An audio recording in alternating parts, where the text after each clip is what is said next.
When I hear the word Firestone, I think about tires, and I'm sure you do too. And the same could be said about Bridgestone. In case you didn't know, Bridgestone bought Firestone years ago. But until recently, I didn't think about wilderness areas when I heard the names Bridgestone or Firestone. But in Middle Tennessee, there is a gorgeous wilderness area made possible by land donated by Bridgestone. It's called the Bridgestone-Firestone Centennial Wilderness Wildlife Management Area, a 10,000-acre wildlife management area recognized as a natural treasure. In all, it's more like 60,000 acres. More on that later in the video. Here there are 9 waterfalls, hiking, birdwatching, hunting, fishing, canoeing, Class 5 kayaking, and cave exploring.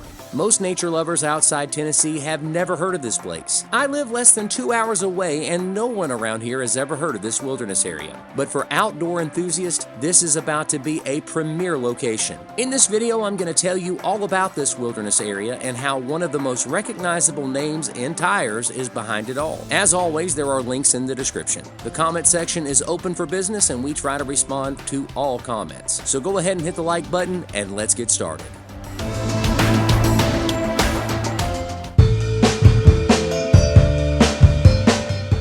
Back in the groovy 1960s, Firestone bought an enormous tract of land above Scotts Gulf in Tennessee. More on Scotts Gulf later in the video. This land was supposed to be developed as a wilderness retreat for Firestone's employees. After all, it was the 1960s. An employee's retreat in the 1960s? You can't make this stuff up. But it wasn't to be, and honestly, that's probably a good thing. Probably saved local law enforcement a lot of paperwork. Bridgestone bought Firestone, and Bridgestone wasn't interested in the employee retreat idea. Bridgestone tried to sell the tract of land. The locals were under the impression that Bridgestone was selling the property to a logging company, and the locals weren't happy about that, and their voice was heard. Bridgestone decided to donate the land to the state of Tennessee, and it was to become a natural area that it is today. But here's the fascinating part that no one seems to be talking about. Bridgestone-Firestone Centennial Wilderness became a part of a very large public lands complex called the Bridgestone Nature Reserve. 60,000 acres of protected public lands that include Virgin Falls State Natural Area, Fall Creek Falls State Park, Bledsoe State Forest, and the state-owned 10,000-acre Bridgestone-Firestone Centennial Wilderness Wildlife Management Area. This is huge.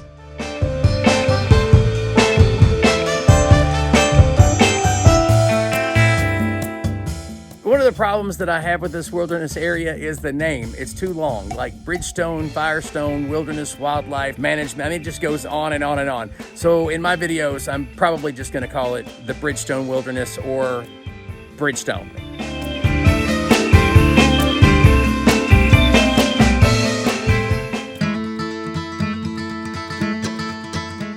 Most of the time when people outside the state of Tennessee talk about its beautiful mountains, they're talking about the mountains of East Tennessee. Few people outside the state realize there's so much more to see in Tennessee. For example, Scotts Gulf is a canyon situated along the Caney Fork River in White County, Tennessee. The canyon stretches for approximately 18 miles as the Caney Fork drops from the top of the Cumberland Plateau down to the eastern Highland Rim. This remote section of the river is home to a wilderness area consisting largely of undisturbed deciduous forest, number of waterfalls, caves, and other geological formations, as well as Class 4 and Class 5 whitewater rapids. Thousands of acres of Scotts Gulf is owned by the state of Tennessee. This is public land for public use.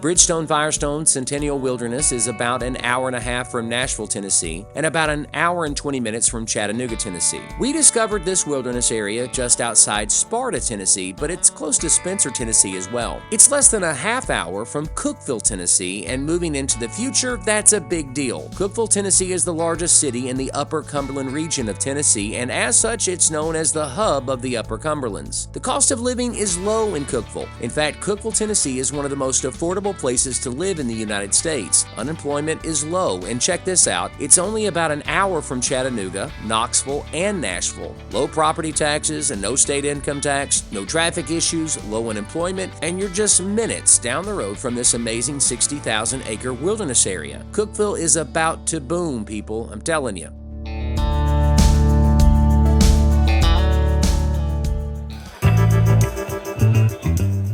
but it's not all great. I mean, let's review. The reason why you've got this wilderness area, Bridgestone-Firestone was going to log it, and the people in the surrounding community said, no, we want to save this. There's virgin timber up there. There's old growth forest up there. We want to save this place and keep it as pristine as possible. And Bridgestone-Firestone said, you know what, that's a great idea. They donate the land to Tennessee. It connects to other places that are protected, other areas that protect wildlife and manage the land. That's great. But one of the plans the TWRA has for the area is to, quote, return it back to its original state. And they claim that the original state of that area is a savanna.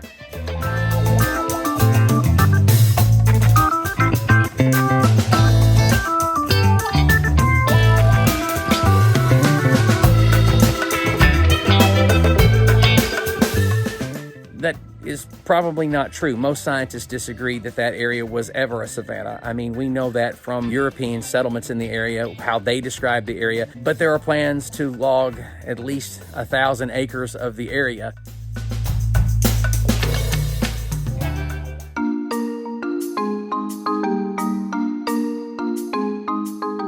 Now, of course, I don't have a dog in the fight. It's not like I live in that part of Tennessee. I'm not a local in that area.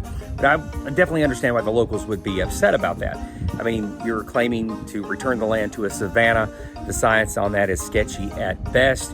And the TWRA, man, they've doubled down on it, but they've backed off on how much they're going to log, and they claim the science is on their side. This is an ongoing thing, and I guess some of these things have to be worked out when you're developing a large wilderness area like that. We're talking about 60,000 acres, and so I guess some people could argue that what's 1,000 acres? Does it stop there? I mean, there's just all kinds of things to talk about there, interesting stuff.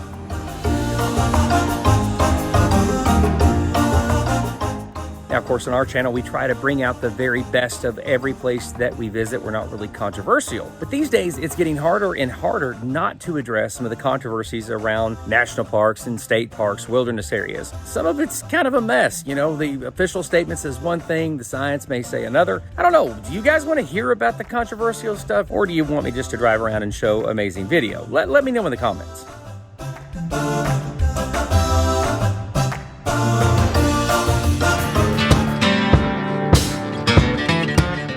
Over the next year, Carolyn and I are planning on spending a lot more time in this area so we can show you everything it has to offer. I mean, seriously, this video doesn't do it justice. But I'm telling you, this is going to end up being one of the best places to visit if you're an outdoor enthusiast. Hey, I want to thank you so much for watching this video. Here are some other videos you'll enjoy. Make sure you're subscribed to the channel. My name is Bill Marion, and this is A Nose for Life.